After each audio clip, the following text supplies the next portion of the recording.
Totoo, kay pasampung piraso na yung kinakain ninyong yung mangga. Ano naman ang hagas mo? Ay, ang hagas ko, grabe na ang utang doon sa tindahan. Tinina ko ka ngayon ay nasa mahigit ng 2,000. Yung puro pagkain mo. May lahat pagkain lang ako dyan susugal.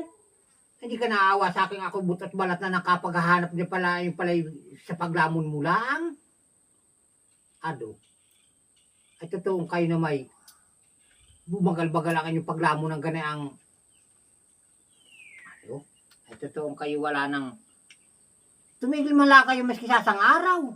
Ito lang ang aking pinakamasayang buhay ang kumain. Yung kamakayalam. Ay hindi ka papakalmat, wala na nga akong hanap. Anong babay natin sa tindahan? Sabihin mo isa ka na. Hindi yan, sakat nagagalit na. Tayo utang ng utang, tayo hindi nagbabayad. Igaling lang sa mga paglamon.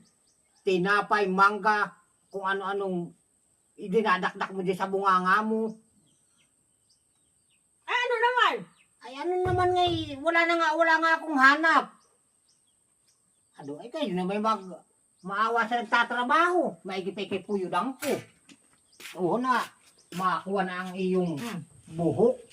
Pwede mo nga ako, nubanas. Totoong pupuyudan ko yung bunganga mo at namimihasa ka makapahinga ka malaan ng paglamo. Hindi, Ari! At pumahinga ka malaan sa sasang oras. Namimihasa na totoong ako yung sawan-sawa na ng pagtatrabaho. Yan ang bagay sa iyo. At ikaw ay hindi ka na nahiwat ng paglamon. Mimihasa ka. Aba, kayo mahagat. Ito kayo kakaiba ng tao. Aray!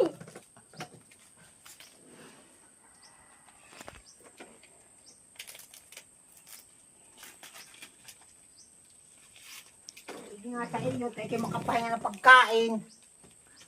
Ado.